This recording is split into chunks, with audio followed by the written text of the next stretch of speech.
یا عباس یا عباس صلوات علی محمد.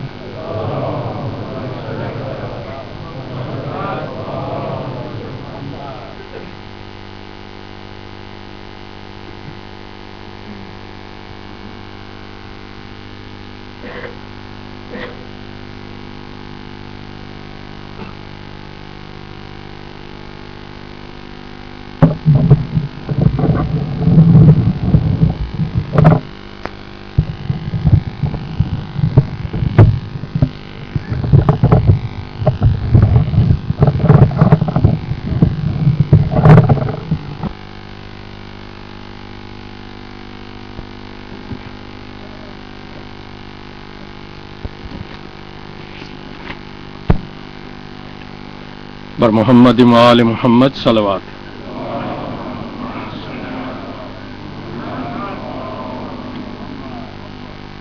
محتاج رضا زینب بازار کجا زینب، محتاج رضا زینب بازار کجا زینب. ہم تیری اسیری پہ،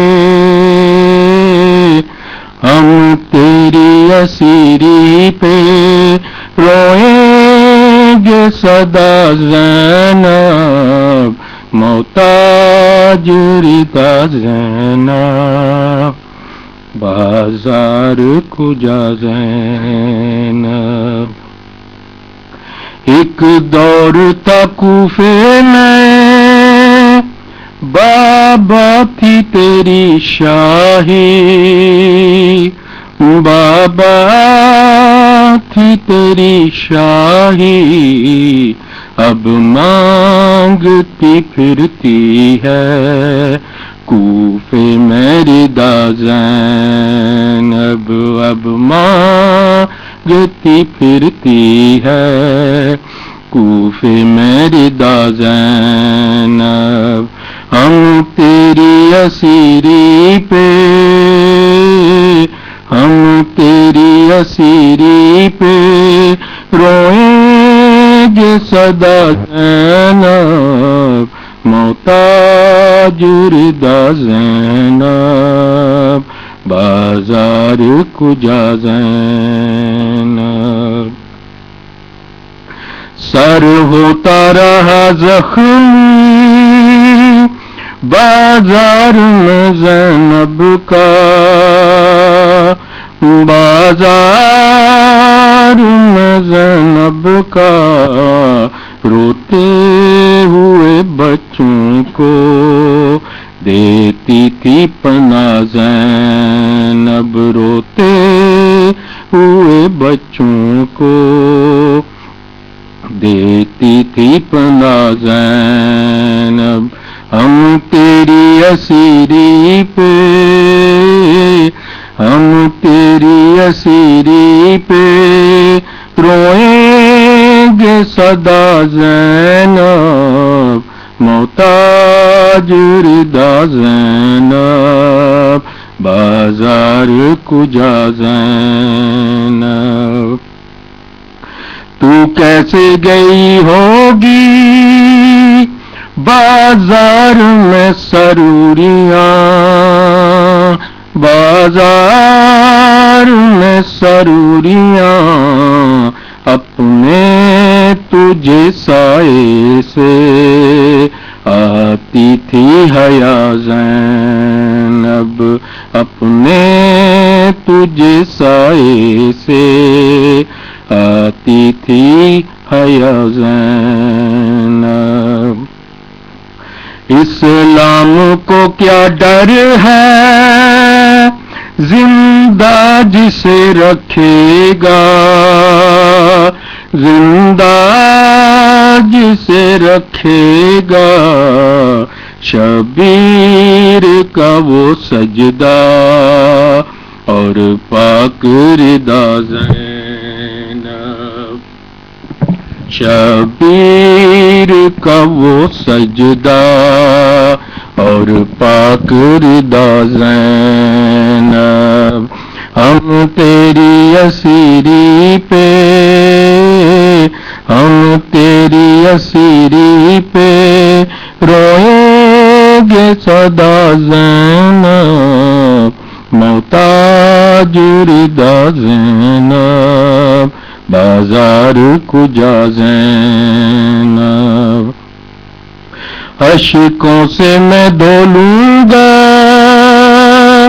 دہلیز مقدس کو، دہلیز مقدس کو، اب روضہ اقدس پہ ہم کو تو بلا زینب، اب روضہ اقدس پہ ہم کو تو بلا زینب، ہم تیری اسیری پہ روئیں گے سدا زینب، محتاج رضا زینب، بازار کجا زینب۔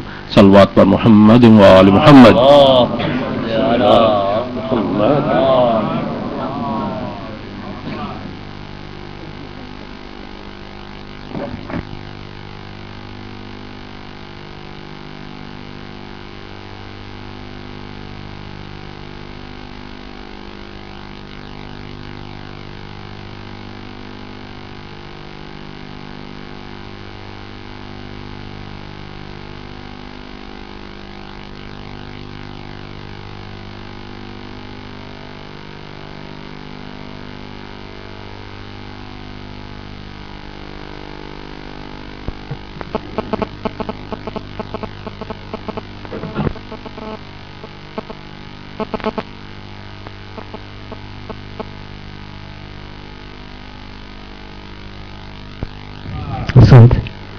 اور محمد وآل محمد صلوات۔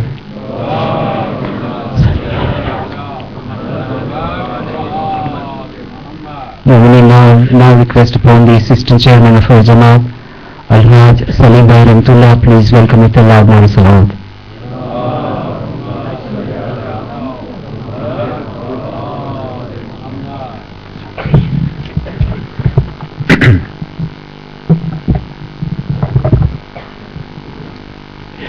أعوذ بالله من الشيطان الرجيم بسم الله الرحمن الرحيم والعصر إن الإنسان لفي خسر إلا الذين آمنوا وعملوا الصالحات وتواصوا بالحق وتواصوا بالصبر صدق الله العلي العظيم.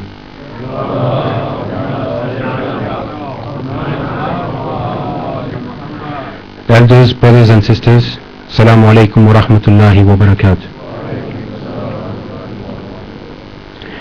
هل من ناصر ينصرنا.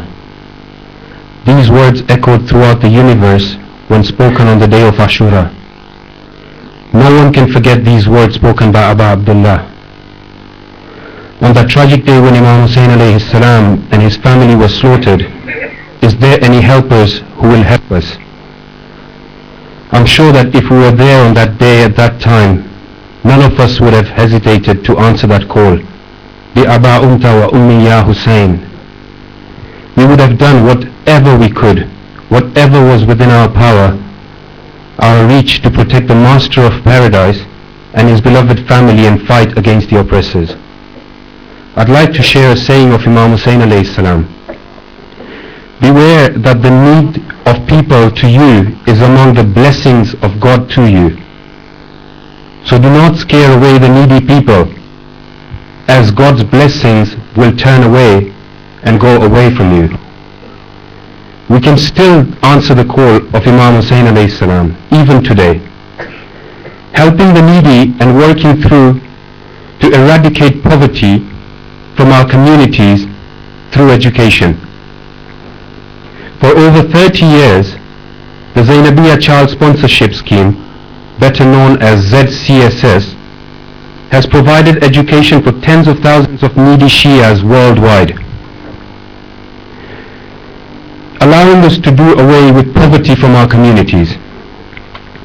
To date, by the grace of Allah subhanahu wa ta'ala, over 11,000 students have successfully gone on to their education.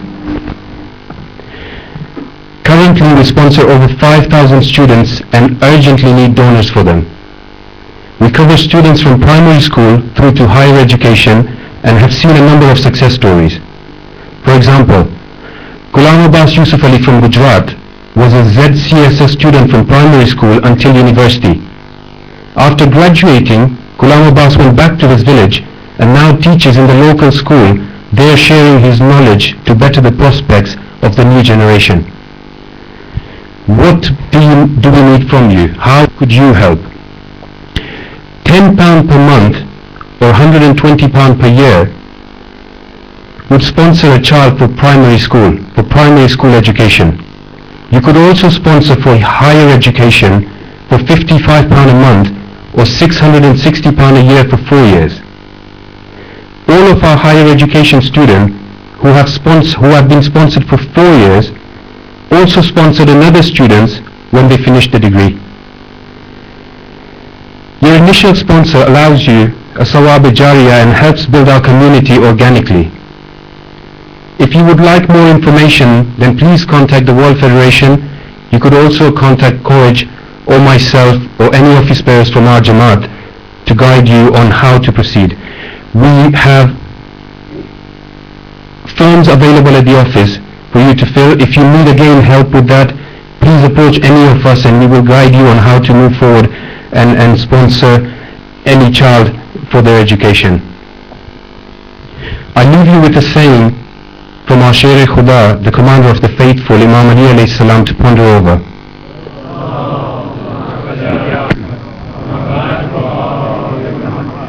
Imam Ali says, knowledge is the property of the believer, is the lost property of the believer. Let's educate and empower the new generation together.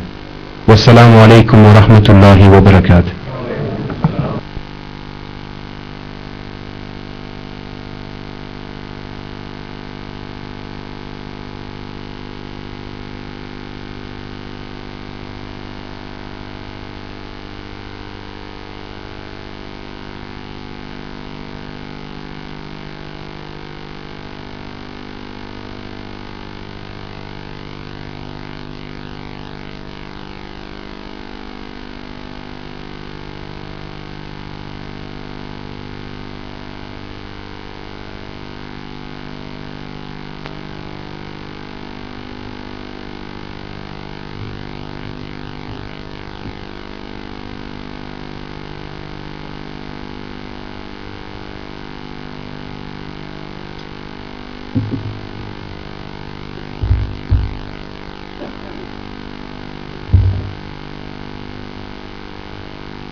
یہ دیرا دیکھ کر روک لی عباس نے روبے نظر سے فوجے سام جھکاتے رستمو سہرابو بارہ دیکھ کر سلوات اللهم صل علی محمد.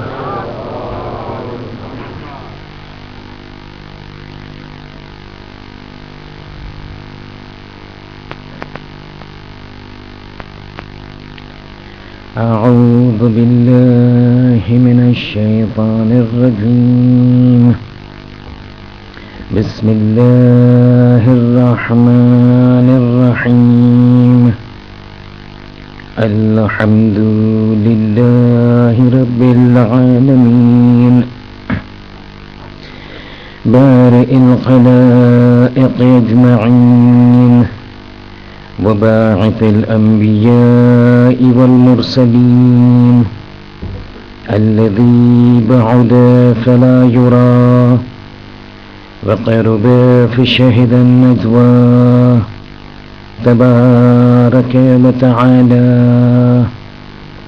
ثم الصلاة والسلام والتحية والإكرام على خاتم النبيين وسيد المرسلين وشفيع المذنبين الرسول المؤيد والنبي الممجد المصطفى الأمجد أبي القاسم محمد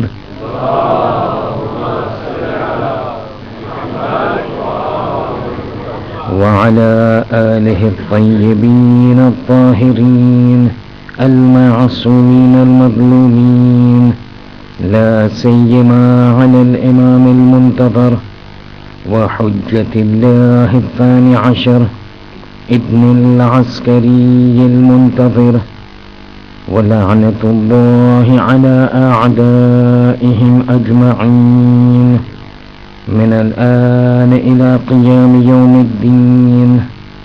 أما بعد، فإن الله الصادق العليم قال في كتابه الكريم القرآن الحكيم: بسم الله الرحمن الرحيم. بقية الله خير لكم إن كنتم مؤمنين. صلوات.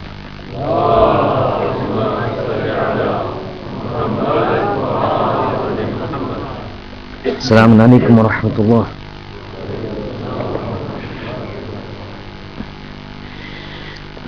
Into the 8th night of our discussion, and we have reached a point where we can make that final thrust into those issues that need to be, or that needed to be conveyed for this Ashura. As had been indicated at the start of the Ashura, that this entire series that has been planned out has been segmented,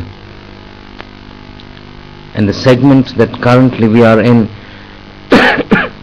with respect to the current Ashura would probably be taken to the point where we will discuss, after obviously a couple of lectures, the first signs of the arrival of the 12th Imam. And basically it would be a trailer, a preview, because the scope of these nights do not have in them that I can discuss all the aspects relating to the reappearance of the 12th Imam. So we will reach at a point where we will indicate a few basic things that are related to the reappearance of the 12th Imam, and that's where we will end this series, to be continued inshallah next year if God wills, where then the intention is that the discussion will revolve around the signs of the Dhuhr, the signs of reappearance, events, incidences, things that would happen when prior to the Dhuhr, when the Imam comes, after the Imam comes, and the state of events that will take place in what is referred to in the Islamic terminology as the Akhir al-Zaman. But that's the segment for the next Ashura. As of now, where we stand, the 11th Imam has been martyred, 260 Hijri. Imam Mahdi born in the year 255 Hijri, a boy of 5-year-old, with the events that took place, and which was narrated last evening. Enemies, unscrupulous, malicious, sinister individuals with sinister and malicious intentions, endeavoring all to take away the rights, the property, the life of the 12th Imam, and the reaction of the 12th Imam in his efforts, and the efforts of the 11th Imam in his endeavors to promote and establish this 12th Hujjat of God upon the earth. But as we are in the last few nights, it becomes important that we now go into those very important points as far as the ghaibah is concerned. Because we had initially started the ghaibah, we talked about the shahadat of the 11th Imam, we talked about what happened last evening when we talked about Ja'far al-Kadhab endeavoring to usurp the right of the 12th Imam in as far as the imamat is concerned, as far as the inheritance is concerned, as far as trying to portray himself as the next successor or the representative or the hujjat of Allah upon the earth after the 11th Imam, and the efforts of the 12th Imam to put water to all the efforts of Ja'far. But now we are into the system where we need to know that in this period now, that the 12th Imam has now come into the world, the 11th Imam has passed away, the Salatul Janazah has been recited, and the 11th Imam has now been buried. What happens now and what takes place? Because now we are into that period which is referred to as the Ghaibat Sughra. For my young little children that I see over here, just for explanation's sake, the entire period of the disappearance or the occultation of the 12th Imam is referred to as Ghaibah. This Ghaibah is divided into the smaller Ghaibah, the smaller occultation, and the larger occultation.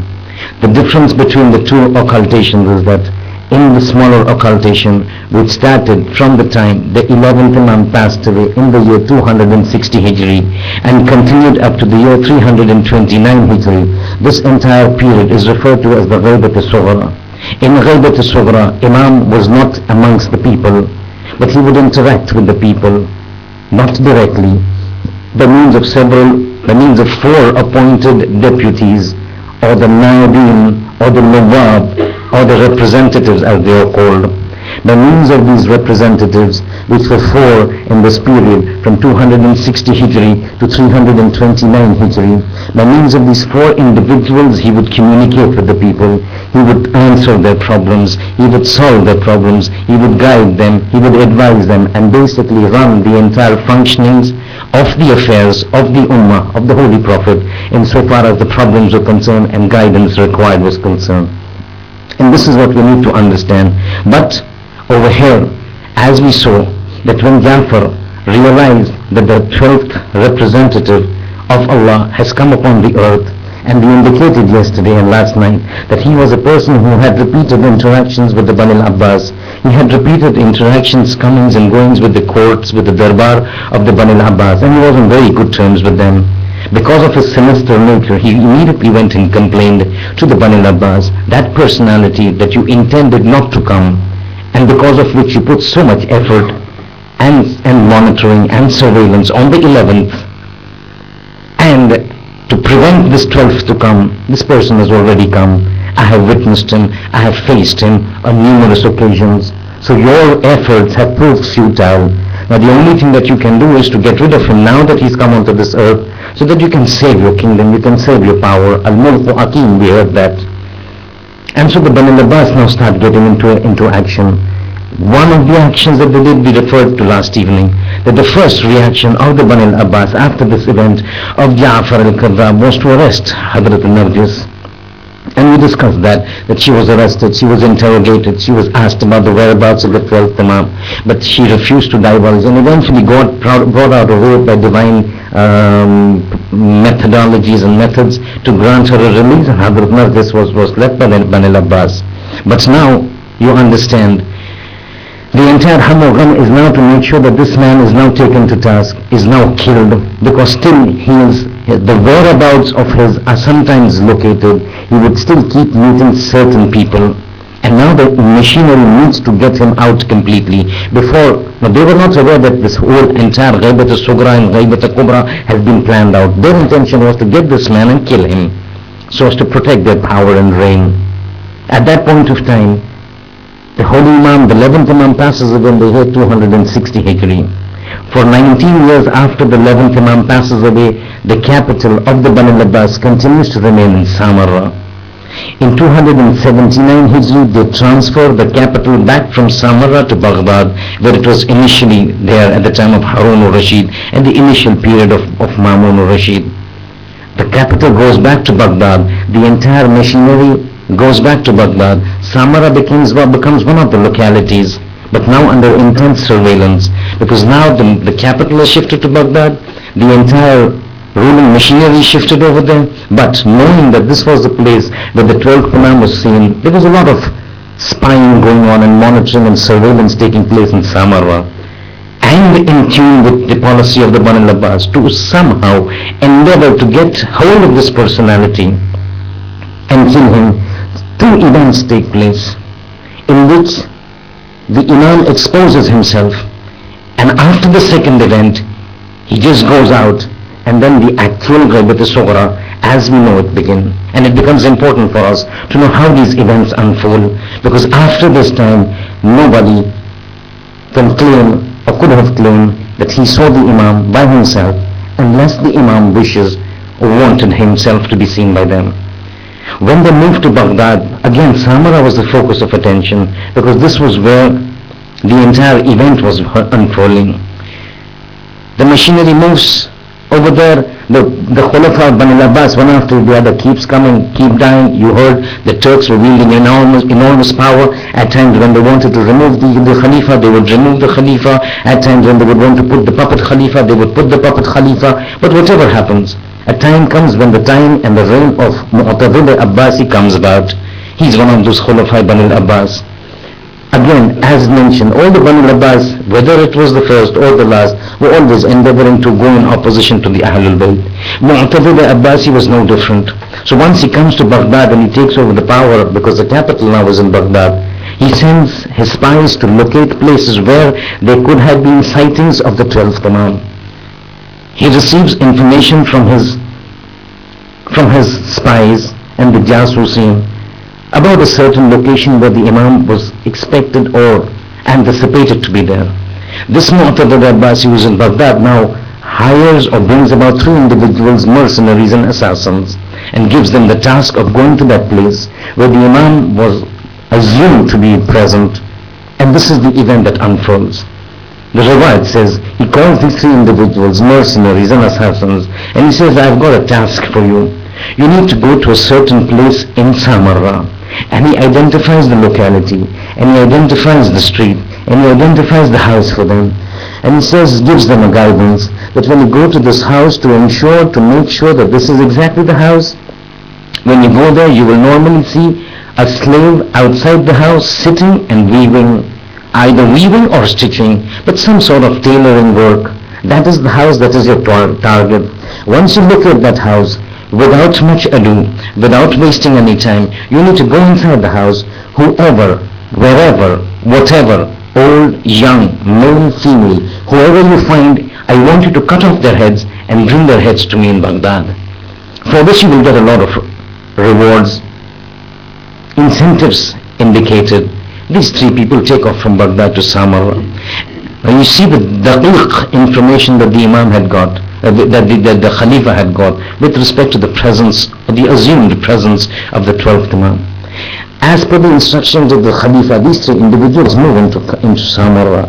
They go to Samarra, they reach the locality, they locate the locality, they locate the street, they locate the house, they locate the house where this was guided to them by the Khalifa in the nefarious plot. As they go there, exactly as stated by the spies of the Khalifa and indicated to him that then by the Khalifa, they see a slave sitting outside stitching. They talk amongst themselves, 3 of them. They talk amongst themselves that this appears to be the house with all the indications that the Khalifa has given. They go and move up to the ghulam, to the slave who's stitching, tailoring outside, and says, whose house is this? Now the Riwayat says, the tradition says, this slave, without even little bit of attaching any importance to these individuals, without even, you could say, looking up to them, says this house belongs to its owner, and the owner is in the house.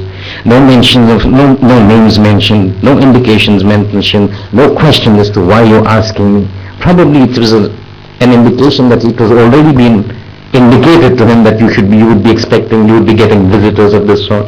So he said, this is the house of the owner. These are the words. This is the house of the owner of the house. And the owner of the house is inside. Now these 3 people will say, okay, now this is the house, and they rush inside. They unsheath their swords, and now the narration is taken over by one of the mercenaries by the name of Rashiq. Rashiq is one of the 3 people. The other one was by the name of Ahmad. The 3rd person's name the Riwayat does not mention. These three people going, now Rashid takes over his narration.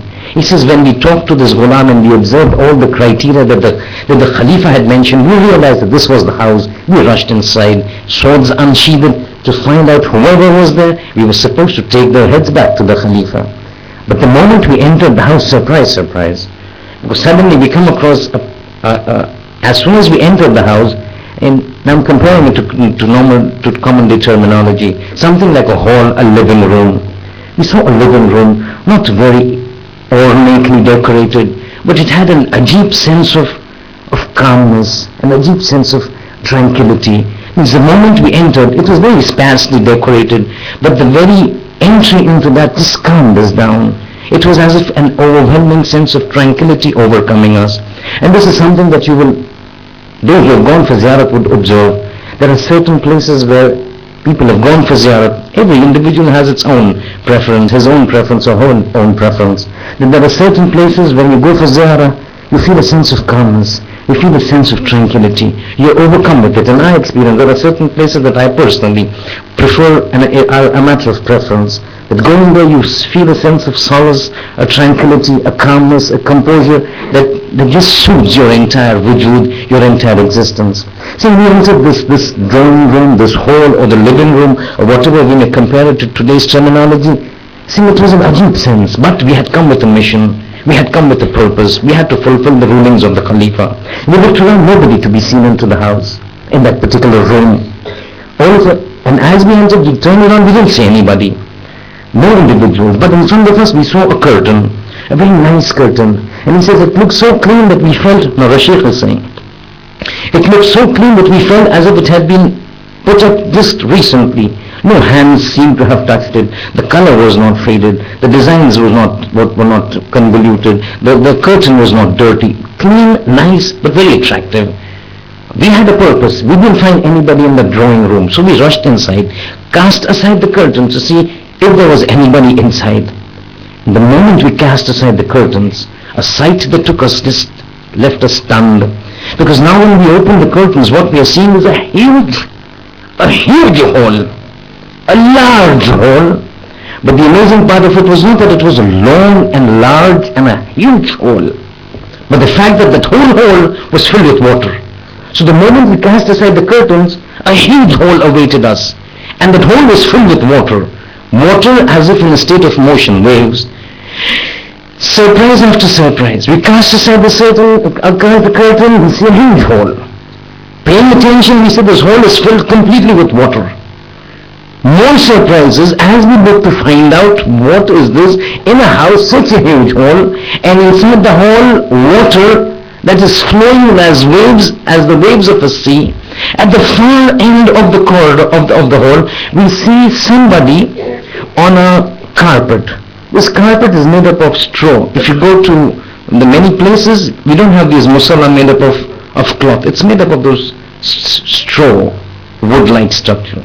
You see, on a carpet of a wood-like structure of straw, a person is standing on the water on the carpet. On the water, the carpet, and on the carpet, this man, and he's praying. And we turn around and where have we got ourselves into?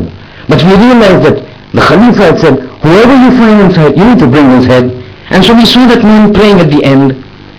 What surprised us was this hole, the water, somebody with a prayer mat on the water, and on top of that prayer mat, this person is standing. The prayer mat is not getting wet. That man is not sinking into the water. He is in a state of prayers, and we had entered shouting, but this man just seemed oblivious of us. He was absolutely nonchalant towards our admission, towards our entry. It is as if he was just not bothered. It is as if this did not matter to him who has come. He was engrossed in his prayers with the least of the attention towards us. We enter, look around, realize one person, the orders are, whoever you find, strike off his head. So one of our persons, by the name of the other person, Rashid was saying, one of my friends, Ahmed, decides to go down. He said, I'm going to go into this water. Probably it's just ankle deep. Probably it's just knee deep. I'll walk across.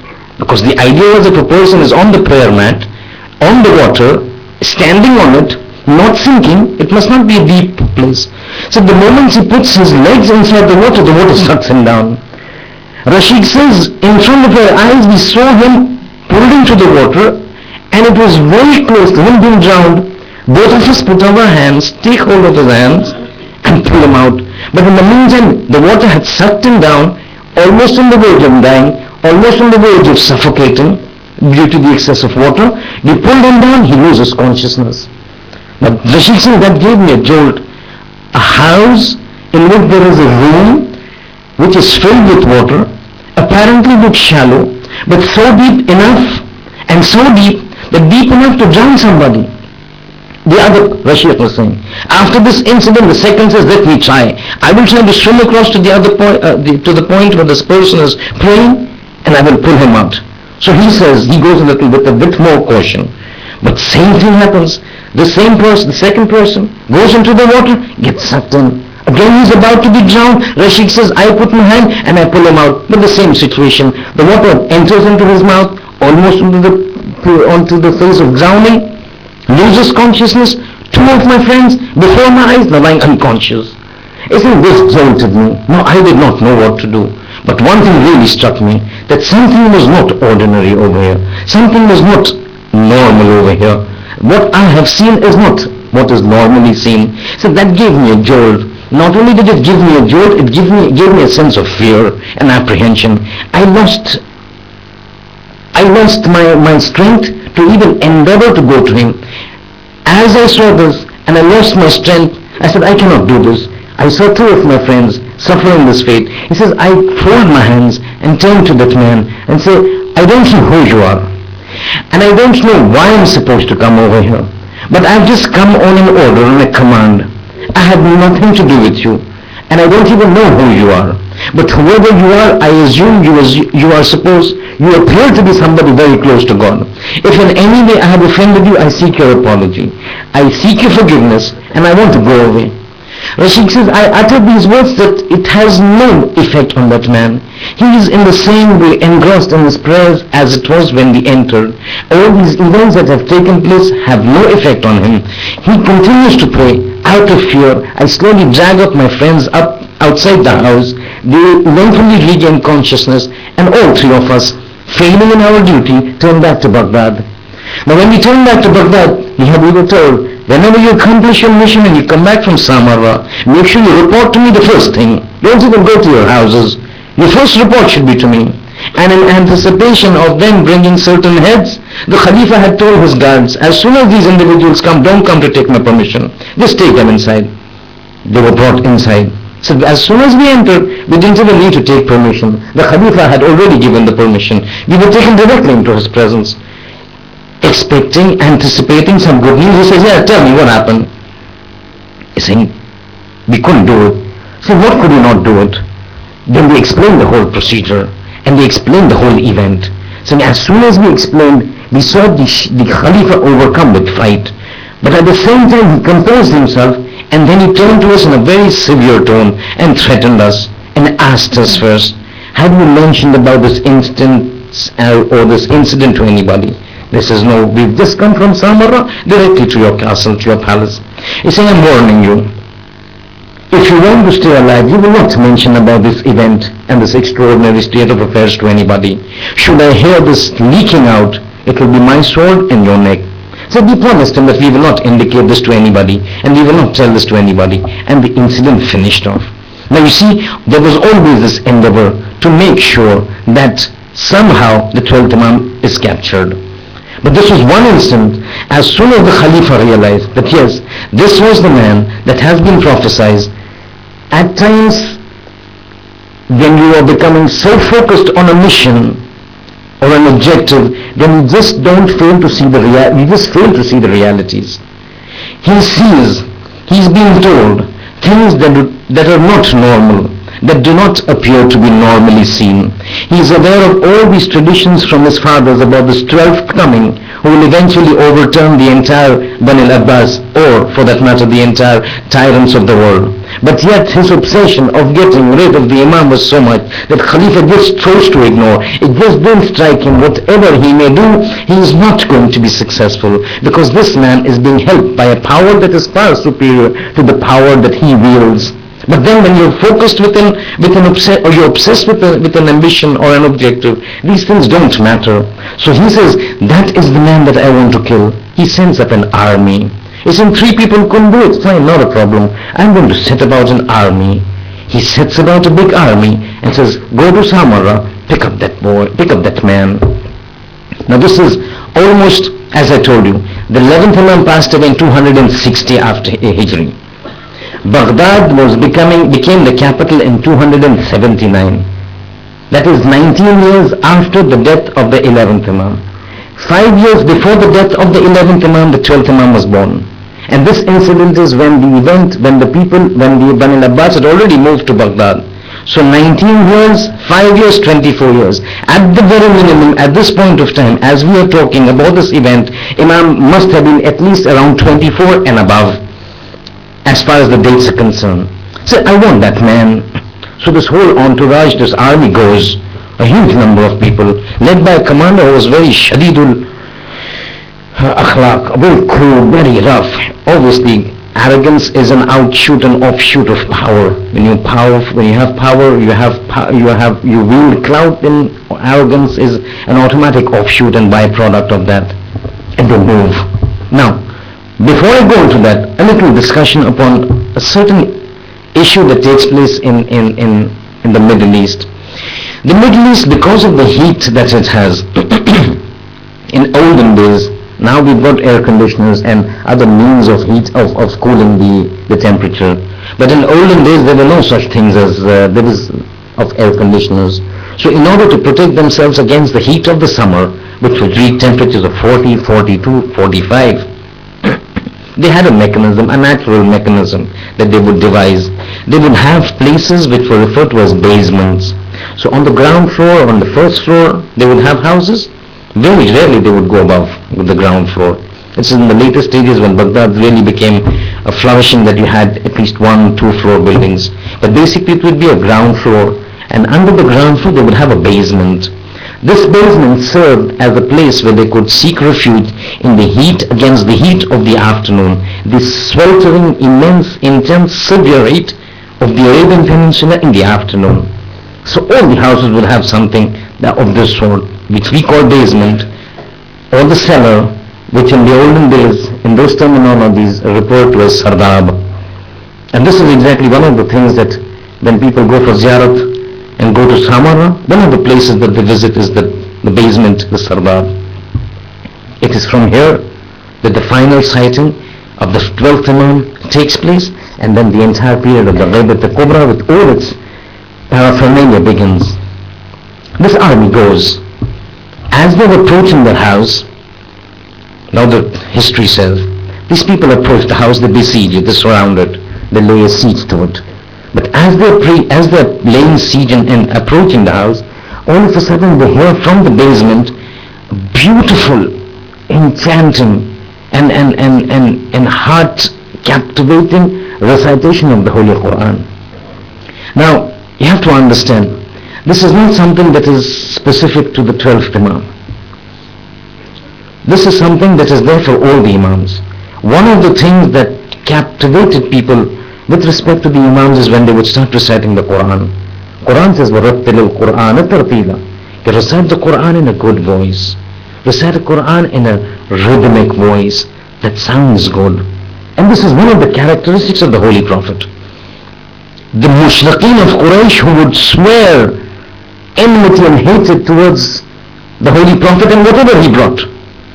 But in the middle of the night, in the darkness of the night, when he would be reciting the Quran, it would be so dilmasoon, as they call in Urdu. It would be so captivating that they would stand outside his house just to listen. There have been cases of Abu Jahl. In the darkness of the night, Riwayat says, midnight, everybody is sleeping. We're talking about Medina, not of Medina of the initial stages of Islam, not the Peterborough of 2012. There at 7, 7:30, 8, it's dead, it's Kabisa finished. It doesn't have televisions and serials as we have now, or movies, or XYZ channels. They would finish off quickly. By night, midnight, it's as if dead. There's nothing to it after 7:30. Abu Jahl goes out in the streets, passes by the house of the Prophet. The Prophet is reciting the Quran. He's reciting the Quran in an ajib voice. That was one of the characteristics of the Prophet. Draw people when he would recite. He just would not want to move away. The manner in which he would recite. That's one of the miracles of the Quran. If it's recited properly, it sinks into the heart. Abu Jahl is walking, hears the recitation of the Quran, stands, keeps listening. Behind, some of the Quraysh happen to get up. They're walking down the street, they see somebody standing by the door of the Prophet, laying ear and listening. They go up to him and say, Abu Jahl. So Abu Jahl, he turns back and sees, surprised, somebody seeing him, saying, shh. So what are you doing? Say, I was passing by and I heard Muhammad reciting the Quran. So why are you listening? But you don't believe in Muhammad. No, I don't believe in him. Do you believe he's a prophet of God? No, I don't believe. Do you believe this Quran is the word of God? So, no, I don't believe. Then why are you listening? Say, I can't move. It's so enchanting and captivating. I'm just forced to listen. It's as if my feet are not moving. This army comes to the house, they suddenly hear an enchanting recitation of the Quran. Then somebody is in the basement. So this commander says, now a group had come in front and a major group was coming behind. These people had rushed in front to first lay siege so that in case somebody wanted to move out, they would block the entrance. The other major force was still coming. This commander is part of the first group that came in. He enters the house. He sees there's a staircase leading down to the basement because he heard it coming from the basement. He located the stairs to the basement and he put his people right across. From the stairs right to the down. As these forces began to move in, this commander also comes in. What do they see? They see a man inside the sardab reciting the Quran. The voice of the Quran, enchanting, captivating. The machine coming from this man. So we have to get him. But be careful. Don't do anything till I tell you. The commander tells his people. Now right across from the top of the stairs till the bottom of the stairs where the sardab actually begins, the basement actually begins, lined by soldiers armed to the teeth. Kabisa completely. As if battle ready. This commander goes on top. He says, I don't know what to expect from him because I've seen things, I've heard things that have happened to those three people. So I don't want to take any chances. Just stand here, wait till I give you the orders. So but why are you waiting for, commander? He said, I don't want to take any chances. In case he does something that we are not able to handle, I'm waiting for that other force to come. Once the reinforcements come, then we will take over. But till I say, till they don't come, and till I do not give you the order, you're not going to do anything. He said, he goes on the door, waits for them. He didn't have a walkie-talkie at those times, right? He was waiting. No communication device, iPads, whatever. Standing over there waiting for the reinforcements to come. All of a sudden, those people who were at the bottom of the stairs, lining up to the top of the stairs, suddenly see this man folds this Quran. Stops the recitation. Calm, composed, no apprehensions, no fear, no bows frowning his face. Completely at ease. Closes the Quran. Gets up, puts it into the cover, takes the cover in his hand, picks up his rida, starts walking from the sardab, comes to the stairs, starts walking up the stairs. The soldiers are watching him pass by, but they've been under orders not to do anything till the commander comes. We may not listen to Aga Sistani the way he talks, but these commanders were so subservient, these soldiers were so subservient to their commanders that if they tell them not to move, they don't move. Consider this Buckingham Palace guards. Standing means standing, no whatever happens. Whether it's flies or whether the insects, they're standing, they don't twitch. They just standing over because the orders were there. Don't do till I tell you something. Now they know that the commander is standing on top outside waiting for reinforcements. They see this man passing, but they're under orders not to do. Imam Zamana comes, starts climbing, passes by each of them. Now they're looking, but he's going on top. Now they're under the assumption that commander will grab hold of him. This man goes on top, Imam Zamana, climbs up the stairs, passes by that man, the commander. In front of him he passes by. And the soldiers are perplexed because that commander does not do anything. He passes by and the commanders are the soldiers are half expecting that commander to put out his hand and hold this man, but he doesn't do anything. Imam passes by this entire group. They are held back because of the order of the commander. He passes by the commander. The commander does not do anything. Soldiers are perplexed. We have come to arrest this man. This man is passing by the commander. The commander is not doing anything. We cannot do anything. Let's wait and watch. The 12th Imam goes past the commander, goes outside, turns and disappears. As soon as he disappears, the soldiers tell the commander, but you saw that man going out, why didn't you take him? They said, which man? Isn't that man that we were supposed to capture, he was down? He said, yes, we have to capture him. Wait, I'm waiting for reinforcements. He said, capturing what? He's already gone. With the war gone. But he passed in front of you. So I didn't see anybody pass in front of me. He says, he passed in front of you. We were expecting you to take him, but you did not catch him. We were wondering, why were you not taking him? See, by God, I did not see him pass in front of me. Muhammad wa ali Muhammad salawat.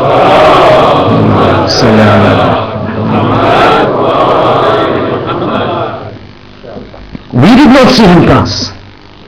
And that was the last time someone from the general people caught sight of the 12th Imam. And from then on began the time of what is referred to as the Ghaibat al-Sughra in its essence. Now in this Ghaibat al-Kubra, and look at how divine principles work. When God wants to save somebody, He will save somebody. When God wants to save something, He will save something. If it is the Kaaba, He will save the Kaaba. If it is the owner of the Kaaba or owner of a Zari or owner of a Haram, He will save him. So He saved the 11th Imam by divine. He passes by, that man does not see. Imam is safe. The mission of God is continuing. The objective to be achieved. But now, in this period of the Ghaibat al-Sughra, Imam was not sitting in his house or in the mountains. He was constantly in touch with his representatives, 4 representatives. And we'll give you examples how the Imam would help the people now. It is not just about Salat and Khums and Zakat and all these things that Imam was helping. Imam is a leader of the Islamic religion. And Islam is not the Salat and Saum. Islam is eating and drinking and sleeping and talking and walking and Salat and Saum and everything.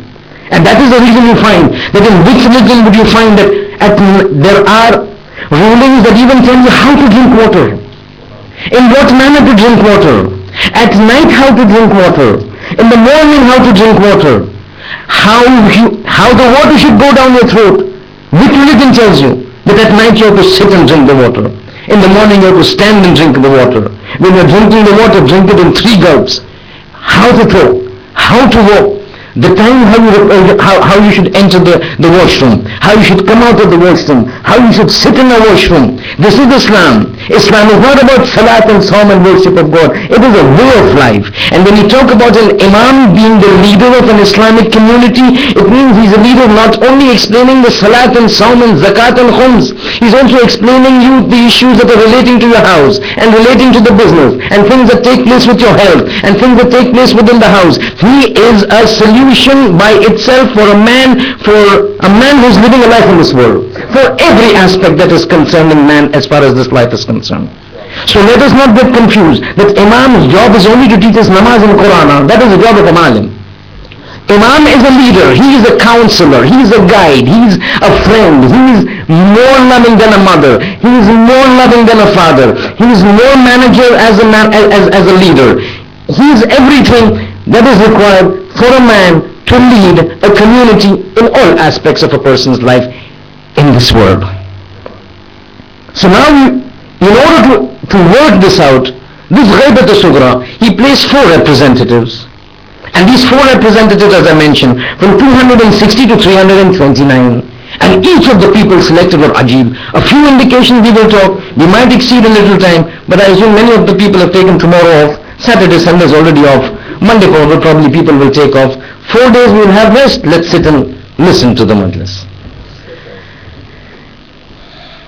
As far as this is concerned, the Ghaibat al-Sughra, the first naib, these are referred to as the Nawab Arba, the 4 naibs. Nawab is the plural form of naib. Naib means the Arabic terminology, the Arabic name of representative. 4 representatives, Nawab Arba. Arba means 4 in Arabic. The first, Uthman ibn Sa'id, a Jalilul Qadr companion of the 12th Imam. No. Companion of the 12th Imam and the companion of the 11th Imam and also the companion of the 10th Imam. He was a personality that was regarded so highly that the 10th Imam took him to be his wakil, the 11th Imam took him to be his wakil, and the 12th Imam took him to be his wakil. And the words that come out of the Imam with respect to such personalities, ajab, at times you don't need to even reach out to the Masumin to get role models. They are too far ahead for us. They are too far out of our reach to compare, even think of being compared to them. Those individuals who really follow that path reach such stages that even they can serve as role models for us.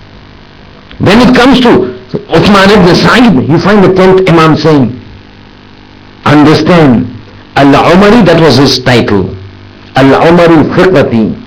He is a person in which I trust. 10th Imam is saying, a Masoom is saying, and don't just think a Masoom is saying, this is not the time of the Prophet, this is not the time of Ali, this is not the time of Hassan or Sadiq, this is the time of the 10th and the 11th Imam, when situation was so suffocating, only for the sake of the 12th Imam, that this 12th Imam need not, should not, ought not to come into this world. And hence the suffocating environment, the surveillance, the big brother was so much that people would not trust their brothers when they would talk.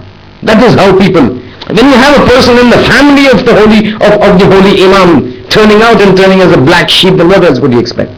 The brother of the Imam turning out against him.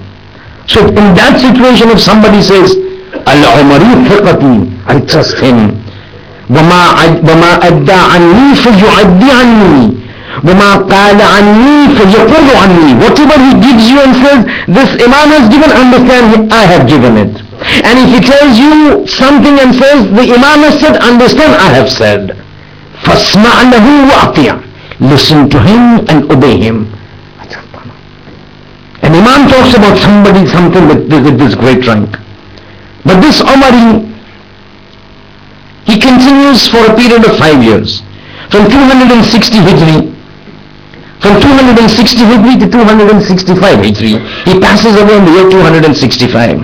But because of the circumstances that were surrounding the entire 10th Imam, 11th Imam and the 12th Imam, when the 12th Imam appointed him as the first representative, that Uthman ibn Sa'id from now is my representative. Nobody will have direct access to me. Anybody who wants to do any work with me has to access me through Uthman ibn Sa'id. He is the one that you will give your letters to. I will answer your problems through him. If you have any questions, you will ask him. He will bring it to me. I will answer your question through him. He will be the one who will be meeting me. Nobody else has the authority or the permission to meet me. My interaction with the world will be through him. All your problems, send to me through him. All your wujuhat shar'iyya, send to me through him. All your requests, send to him through me. I will respond to you through him. He is the mediatory, he is the liaison.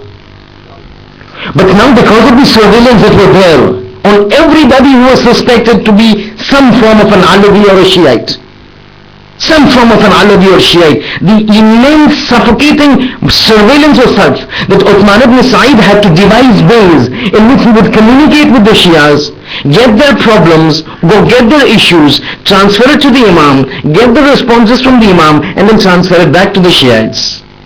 And he would adopt a means that is very ingenious. He portrayed himself as an oil trader, and hence he is often referred to as the Zayyat, the oil trader. He would carry caskets of oil and go around streets, houses selling oil. But that was just an excuse.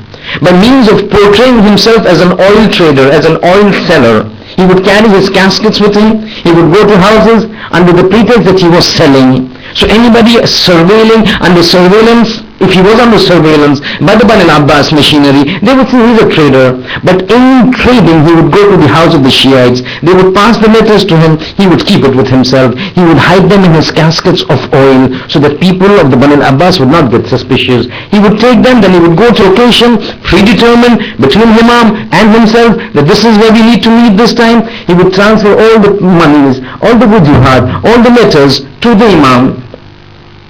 The Imam would answer, he would take it, hide it in his casket of oil, start spreading out, go to the various people who had asked questions and give them the answers, give them the solutions, give them the advices, give them the suggestions of the 12th Imam. And this is how he would go. But this continued up to 260 Hijri. 260 Hijri के बाद जब उनका इंतकाल हुआ تو ایک مرتبہ جو ہے جانے سے پہلے امام کا حکم آتا ہے کہ عثمان اب تمہارے بعد تمہارا بیٹا جو ہے میرا دوسرا نائب بنے گا، اور نائب دوم عثمان ابن سعید کا بیٹا محمد ابن عثمان. عجیب شخصیت، اور تمام چاروں وکلا میں سے اور نائبین میں سے اور نواب میں سے سب سے زیادہ مدت نیابت کی محمد ابن عثمان کی.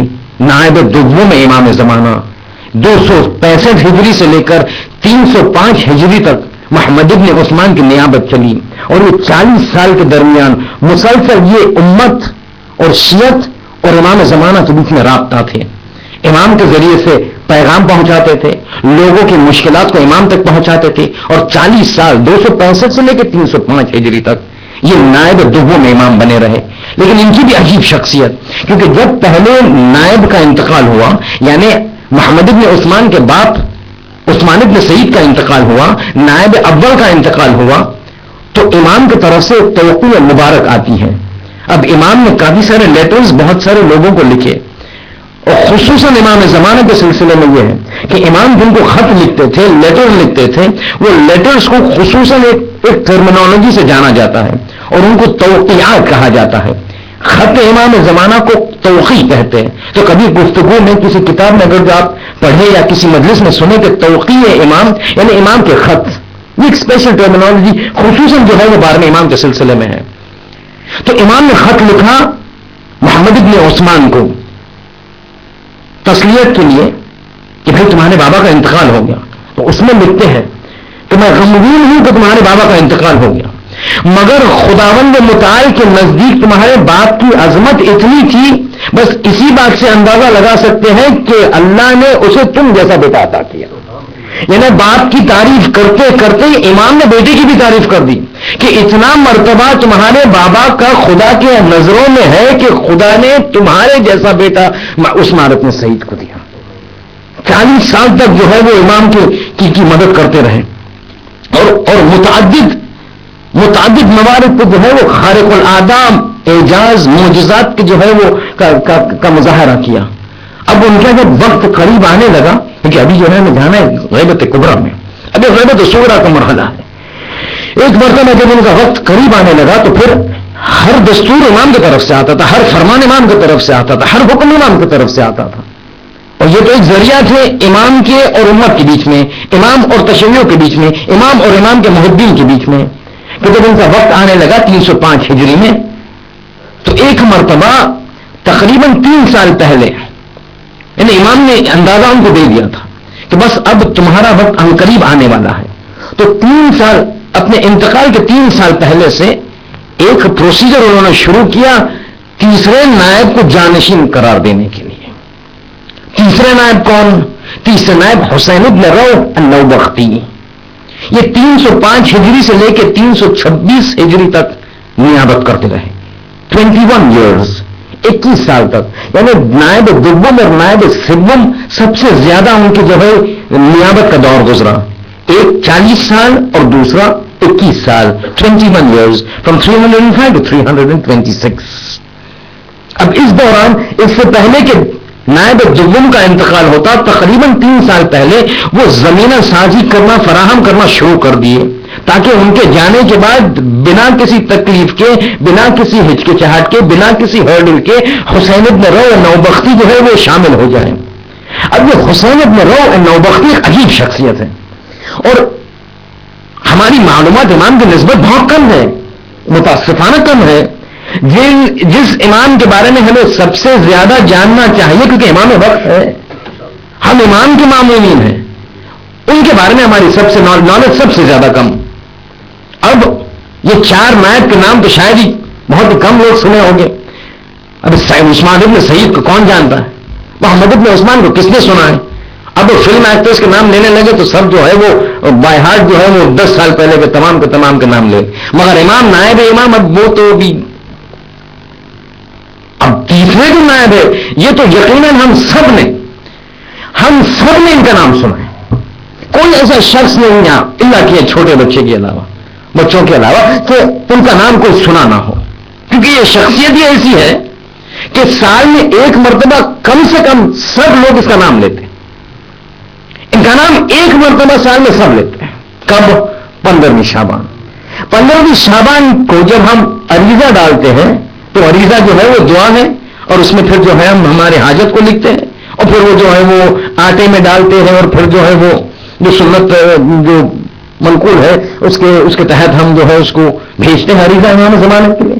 اب یہاں بھی ایک مسئلہ ہے, یہ ایک کسٹم بن گیا ہے. کبھی 15ویں شعبان آئی تو ایک کام جو کرنا ہے تمام اعمال میں سے وہ عریضہ بھیجنا ہے.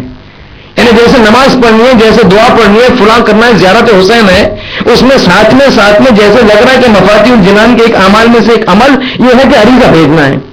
اب یہ عریضہ صرف 15ویں شعبان کے لیے منحصر نہیں ہے, یہ عریضہ ایک گفتگو ہے امام کے ساتھ. یہ امام کو ہم بتاتے ہیں کسی پریشانی کے وقت کہ امام ہماری مدد کو ہو. یہ صرف 15ویں شعبان کے لیے منحصر نہیں ہے, آج آپ بھیج سکتے, کل بھیج سکتے. کسی کا جاب چلے گا بھیج دیجئے, کسی کو جاب چاہیے بھیج دیجئے, کسی کو کوئی پریشانی بھیج دیجئے. ارے امام سے بات کرتے ہیں آپ, ہمارے امام ہے, امکان نہیں, ان پر واجب ہے وہ جواب دیں. اب ایک یہ بات الگ ہے کہ وہ جواب دیں, ہم سن پائے نہ پائے, مگر ان کا جواب آنا ہے.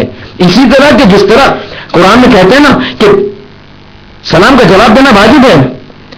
اب ہم کتنے لوگ ہمارے میں سے, ہم میں سے جو ہے وہ زیارت کے لوگ ہیں, بار بار ہم کہتے ہیں السلام علیکم یا ابا عبداللہ, آیا جواب سنتے ہیں؟ خود اسلام کہتا ہے سلام کا جواب واجب ہے. تو ہم اگر جو سمجھ سکتے تو ابا عبداللہ سمجھ نہیں سکتے؟ کیا وہ نہیں سمجھ سکتے کہ اگر جو شیخ مجھے سلام کرتا ہے تو مجھے جواب دینا ہے؟ مگر وہ جواب دیتے تو کیا میرے کانوں میں آواز آتی ہے؟ اب یہ بات الگ ہے کہ ہم امام کو پکارے اور امام کا جواب ہم نہ سنیں, مگر یہ مطلب نہیں کہ امام جواب نہیں دیتے. وقت جب ہوگا تب آئے گا. اسی طرح جب پریشانیوں میں صرف 15ویں شعبان کے لیے عریضہ جو منحصر نہیں ہے, کسی کو کسی بھی وقت تکلیف ہے لکھ دیجیے عریضہ, ڈال دیجیے امام کے ساتھ. کون روکتا ہے امام سے بات کرنے کے لیے؟ اگر امام ہمارے سامنے زندہ ہوتے تو ہم موبائل اٹھا تو فون نہیں کرتے امام کو, یقیناً کرتے. وہ زمانے میں خط بھیجا کرتا تھا, نہیں لوگ خط بھیجا کرتے تھے. آج کے زمانے میں جو ہے وہ ٹیکسٹ کر دیتے امام کو, امام جواب دیتے. خود امام اگر جو غائب ہے ظاہر نہیں, عریضہ بھیج دیا, آئے گا وہاں سے جواب. مسئلہ کیا ہے؟ حل کرنا ہے مشکل کو. مگر ضروری ہے کہ امام فون کر کے کہے کہ شیخ تمہارا عریضہ مجھے ملا, بہت بہت تھینک یو, بہت ہی اچھا عریضہ لکھا, اب میں کوشش کروں گا اس کو سالو کرنے کی. نہیں, مسئلہ حل ہو گیا, قضیہ حل ہو گیا, سالو ہو گیا, بس امام کا جواب آ گیا, امام نے جواب دے دیا. اسی مرضی میں ہم 15ویں شعبان کو جو ہم رسم بنا چکے ہیں کہ یہ عریضہ بھیجنا ہے, وہ عریضے کو پانی میں ڈالنے سے پہلے دعا ہے.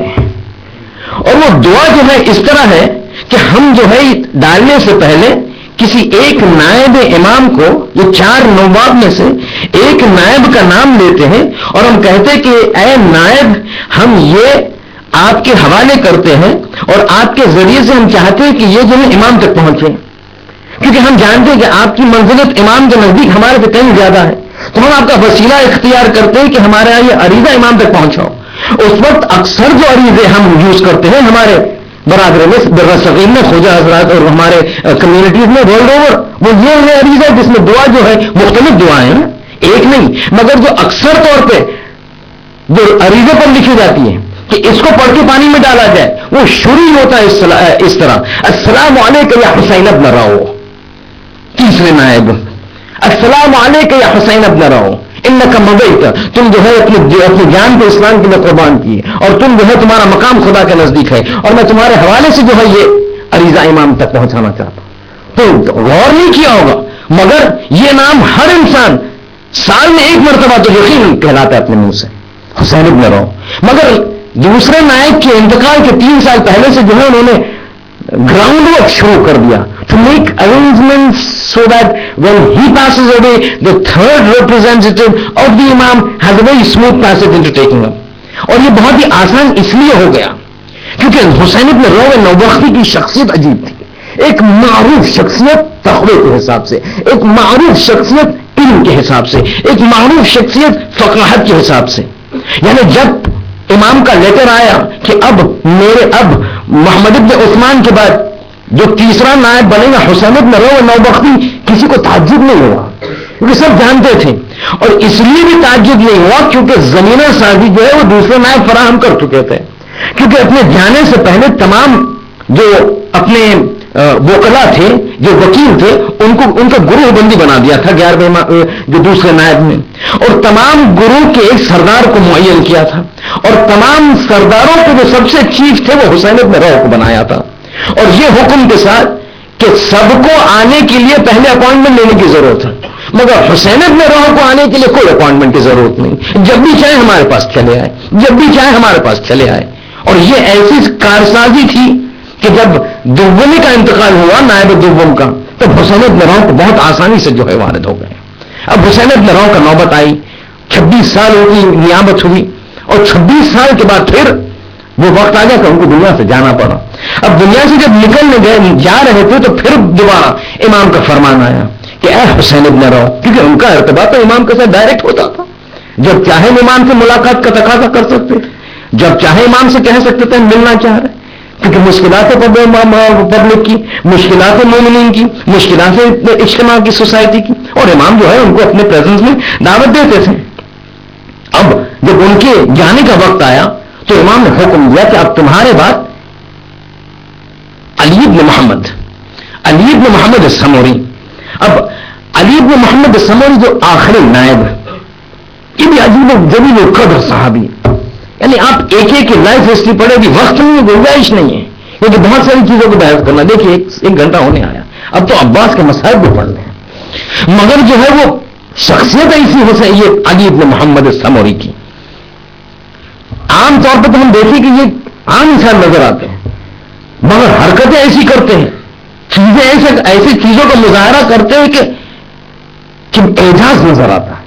اب انہی کے سلسلے میں ایک گفتگو پھر جو ہے وہ ایک آدھ ایشو بیان کر کے پھر مسائل کی منزل پر، یہ علی بن محمد ایک مرتبہ اپنے ساتھ افراد کے ساتھ جو ہے وہ بیٹھے تھے نشست میں، ابھی بغداد کی بات ہے، کیونکہ بغداد میں مقیم تھے، اب اصحاب کے ساتھ بیٹھے ہوئے ہیں، گفتگو ہو رہی ہے، افراد مسائل پوچھ رہے ہیں۔ اب اتنے عرصے سے امام زمانہ کے ارتباط میں کچھ تو کس کیا ہوگا، اور ایسے امام تو نہیں کسی کو جو ہے نائب بناتا، خود فقیہ تھے، عالم تھے، متقی تھے، پرہیزگار تھے، تو جیسے سب کے ساتھ بیٹھے اصحاب پوچھتے تھے، سوال پوچھتے تھے، اور یہ جواب دیتے تھے علی بن محمد السموری چوتھے نائب۔ اب جیسے گفتگو ہو رہی تھی کہ ایک مرتبہ لوگوں نے دیکھا، شاگردوں نے دیکھا، اصحاب نے دیکھا کہ ان کے چہرے پر ایک عجیب غم کے آثار طاری ہو گئے، یعنی غمگین ہو گئے، چہرے کو جھکایا، ماسے کو پکڑا، کچھ دیر تک بس بیٹھے رہے۔ پھر ایک مرتبہ کہتے کہ میں تمہیں تسلیت دے رہا ہوں، تو پریشان اچھی خاصی بات چیت ہو رہی تھی، اچانک یہ غم کے آثار مظاہرہ کر رہے ہیں، اور یہ نظر آ رہے ہیں ان کے چہرے پہ غمگین ہو چکے۔ بولتے آقا کیا بات کیا ہے؟ بولتے تسلیت عرض کر رہا ہوں میں۔ بولتے کس بات کی تسلیت؟ کہتے رے میں، شہر رے ایران میں ہے، یہ شہر رے وہی شہر تھا کہ جس کی لالچ میں عمر سعد امام حسین کو قتل کرنے کے لیے کربلا آیا۔ یزید نے کہا تھا کہ اگر جو حسین کو قتل کرو گے تو یہ شہر رے کی حکومت تم کو دوں گا۔ یہ شہر رے میں ایک عالم جو شیخ صدوق کے والد علی ابن بابوے، محمد ابن علی ابن بابوے، شیخ صدوق کی فادر۔ کبھی موقع آئے گا تو بتائیں گے شیخ صدوق کون اور کیسی شخصیت، بس اتنا سن لیجیے کہ شیخ صدوق، رک جائیے اب یہاں تک آ گئی تو مجھے 5 منٹ دے دیجیے، 5 منٹ کے بعد ایک قضیہ بیان کروں گا کہ پتہ چل جائے کہ شیخ صدوق کون ہے اور شیخ صدوق کے والد کون ہے۔ بہرحال ان کے والد علی ابن محمد ابن علی بابوے اب شہر رے میں ایران میں رہتے تھے۔ اب یہ بغداد کی بات ہے جو عراق میں ہے، وہ شہر رے جو ایران میں ہے، اکراس دا بارڈر بغداد میں علی ابن محمد السموری چوتھے نائب امام زمانہ کے اصحاب کے بیچ میں ایک مرتبہ تسلیت کہتے ہیں کہ علی ابن بابوے کا انتقال ہو گیا۔ اب یہ پریشان یہاں بیٹھے بیٹھے شہر رے کی بات کر رہے ہیں، تو وہاں سے کچھ جو شاگرد تھے، کچھ افراد تھے، کچھ صحابی تھے، انہوں نے جو ہے وہ ٹائم نوٹ کر لیا، تاریخ کون سی، دن کون سا، ڈیٹ کون سی، ٹائم کون سا، لکھ لیا کہ امام نے بیان کیا ہے، علی بن محمد نے بیان کیا ہے۔ اب 17 دن گزر گئے روایت کے حساب سے، 17 دن کے بعد ایک شخص ایران سے آیا، تو جیسے اب اس زمانے میں شہر اتنا بڑا تو نہیں تھا، جب کوئی نیا شخص آ جاتا تو فوراً پتا چل جاتا کہ یہ نیا شخص ہے.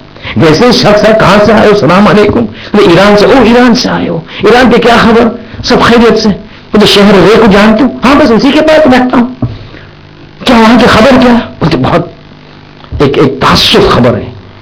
تو کیا بات ہے؟ بولتے وہاں جو ہے علی بن معاویہ کا انتقال ہو گیا. بولتے کب ہوا؟ بولتے فلاں تاریخ. اپنے پرچے کو نکالا، بے نہیں وہی شخص، وہی وقت، وہی ٹائم، وہی دن کہ جو علی بن محمد بغداد میں رہ کر جو خبر دی تھی علی بن بابے کی شہادت کیا انتقال کی رے میں، بس بے نہیں وہی وقت نکلا. اب ایک آرڈنری انسان معصوم نہیں، مگر بغداد میں رہتے ہوئے ایران کی خبر دیتا ہے. یہ کہاں سے آتا ہے؟ یہ اتباع اہل بیت ہے، یہ محبت اہل بیت ہے کہ کسب کرتی ہے ان کی صفات کو، کسب کرتی ہے ان کی کیریکٹرسٹکس کو. علم غیب یہ تو معمولی بات ہے اہل بیت کے لیے، لیکن ایک انسان اگر واقعی پیروکار بن جائے تو پھر وہ بھی علم غیب حاصل کر دیتا ہے اتباع کے ذریعے سے، محبت کے ذریعے سے، پیروی کے ذریعے سے. تو بڑی بات نہیں ہے، معمولی سی بات ہے، مگر it requires an inspiration and it requires an application. We get inspired but we don't apply ourselves. If we apply ourselves, these are small things. یہ آیت البہجت کے بارے میں جو ہے کہ وہ طویل عرض کرتے تھے، تو یہ چھوٹی موٹی چیزیں ہیں، لیکن حاصل کرنا بہت بڑی چیز ہے. حاصل کے لیے بہت جد و جہد کی ضرورت پڑتی. مگر جیسے میں نے عرض کیا کہ امام کا کام، یہ 12ویں امام کا کام صرف اور صرف نماز اور قرآن کے سلسلے میں نہیں ہے. بہت ساری چیزیں ایسی تھی کہ جو انسان کے خاندانی problems, domestic problems he would solve. That is what an imam is, right? An imam is one who is taking care of all the affairs of a person. کتنے کیسے روایت اور کتنی روایت ہیں کہ ان غیبت الصغریٰ، اس غیبت الصغریٰ کے دور میں امام کو، لوگوں کو پریشانی ہوتی. خود یہ سن لیجیے، علی بن بابوہ شیخ صدوق کے والد ایک مرتبہ تیسرے نائب کو خط لکھتا ہے، حسین بن روح کو، کہ میرے پاس اولاد نہیں، میں آپ سے گزارش. اب وہ شخصیت تھے علی بن بابوہ ایران میں، عالم تھے، جلیل القدر، معروف، مشہور، صاحب تعظیم اور صاحب عزت، لوگوں کی عزت کرتے تھے. اب وہ جب انہوں نے خط لکھا تیسرے نائب کو کہ آپ گزارش ہے آپ سے، آپ کا ارتباط امام سے ڈائریکٹ ہوتا ہے، آپ امام سے گزارش کریں کہ اللہ کے پاس دعا کریں کہ اللہ مجھے فرزند عطا کرے. لیٹر لکھا، خط لکھا، حسین بن روح کے پاس چلا گیا، امام کے پاس خط لے کے جا کر دے دیتا ہے. 3 دن کے بعد امام کا جواب آتا. اچھا، domestic problems he is guiding them, counselling them. That is what an امام از. A friend, a leader, a father, a mother, a counselor. But we have taken him to be a very different entity. Oh, he's an imam. He's got this Aba, Qaba, Amama. He should only be asked about Salat and Sawm and Hajj and Masail fiqh. We don't take him as a friend. We don't take him as a family member. When our family members go on a journey, we give sadaqah. But we never think about giving sadaqah for Imam al-Zaman, do we? No, he's only there for taking us to Jannah. But otherwise, my father is more loving to me. He loves us more than his children now. But when we come and compare ourselves to him, we take out for our children. He's going from here to London, he said, take out sadaqah. Sadaqah kaji mein judge hai. Aaj barsat bahut hai. But Imam yaad nahi aati. Panchata apne to so, Allahumma ajjil li waliyik al-faraj. Jaldi aao, jaldi aao. It doesn't work, son. یہاں اب مسئلہ یہ ہو گیا کہ خط لکھتے ہیں حسین ابن روح. 3 دن کے بعد جواب آتا ہے امام کے پاس سے. عجب جواب. کہتے ہیں کہ انک لا ترزق من هذه، کہ علی بن بابا سے کہو، وہ خط ڈائریکٹ علی بن بابا کے نام، کہ انک لا ترزق من هذه، کہ اب جو تمہارے پاس جو زوجہ ہے اس سے یہ جو اولاد تم مانگتے نہیں ملیں گی. یہ معین نہیں ہے، مقرر نہیں ہے، خدا کا حکم نہیں ہے.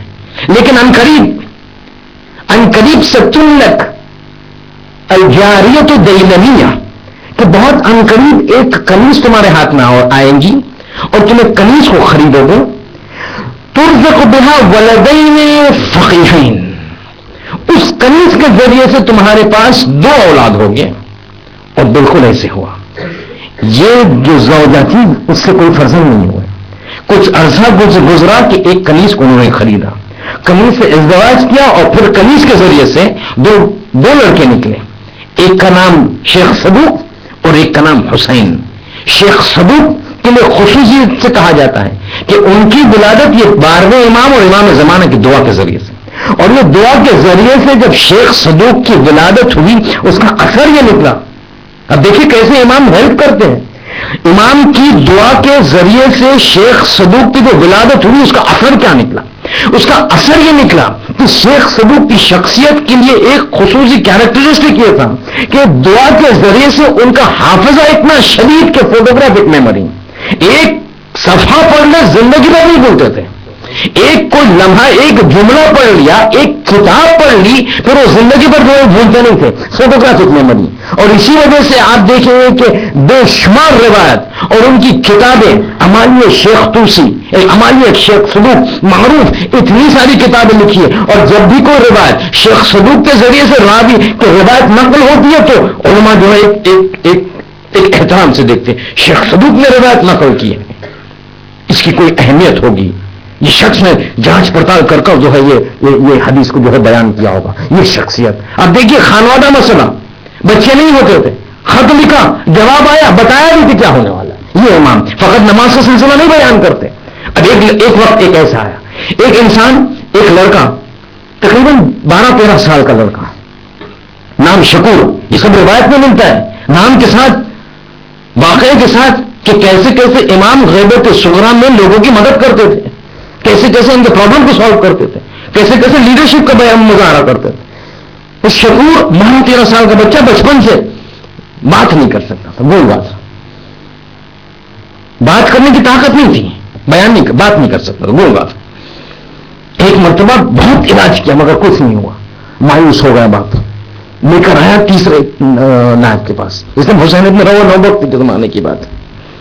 کہتے امام سے کہو کچھ کریں، میرا بیٹا گونگا ہے، 12-13 سال کا ہے، بڑا ہوگا، میں مر جاؤں گا، کون دھیان رکھے گا، کیا ہوگا. امام سے کہے کچھ کہیں، پھر خط لکھو تم. خط لکھا، حسین ابن نوبختی کو دیا. امام حسین لیتے ہیں خط، جا کے دیتے ہیں نائب سبن، دیکھیں امام کو دیتے، کہتے ہیں جاؤ تم، جب جواب آئے گا تب میں بلاؤں گا. جواب آتا ہے، بلاتے آؤ. مجھے کیا کہا امام نے؟ کچھ تعویذ لکھ کے دیے. ایک تعویذ کا سلسلہ آج کل بہت ہے نا، سب چیز میں مولانا تعویذ، مولانا تعویذ. وہ تعویذ لکھ کے دی، امام کو بھی مولانا جیسے سمجھتے ہیں. تعویذ کو تو کوئی تعویذ نہیں، بولتے نہیں تعویذ نہیں ہے. وہ تو کیا حکم ہے؟ بولتے امام نے کہا کربلا جاؤ، بس کربلا جاؤ. حکم آیا ہے، حکم آیا، الفاظ تو عمر تمہیں حکم دیا گیا ہے، کیا گیا کربلا جاؤ. خوب کربلا جا کے کیا کرو؟ بولتے امام حسین کے ساتھ کرو. خوب کیا، کون سی دعا پڑھوں، کیا کرو؟ بولتے وہ کچھ نہیں، امام کا صرف ہے کربلا جاؤ. بس امام کا حکم ہے کربلا جانا ہو. پورا قافلہ خانوادہ نکلتا ہے کربلا کے لیے، کربلا کے لیے نکلتا ہے، جاتے ہیں زیارت کرتے. زیارت ختم ہوتی ہے، کچھ تبدیلی نہیں. السلام علیکم ابا عبداللہ، زیارت وارثہ، زیارت امام حسین، یہ وہ کچھ نہیں تبدیلی. اب بس لاسٹ ڈے تھا، نکلنے کی تیاری تھی، بس آخری الوداعی کی زیارت کے لیے گئے، آخری زیارت کی. اب بات نکلنا تھا، ایک مرتبہ آواز دی بیٹے کو، بیٹے شکور چلو. تو جیسے کہا بیٹے شکور چلو، کہا لبیک. تو ایک مرتبہ باپ کو کانوں پر یقین نہیں ہوا، بیٹے شکور تم نے لبیک کہا؟ کچھ ہاں بابا میں نے لبیک کہا، زبان کھل رہی میری. وہ تو تم بات کر سکتے ہو؟ مجھے بات کر سکتا ہوں. پر محمد وآل محمد صلوات.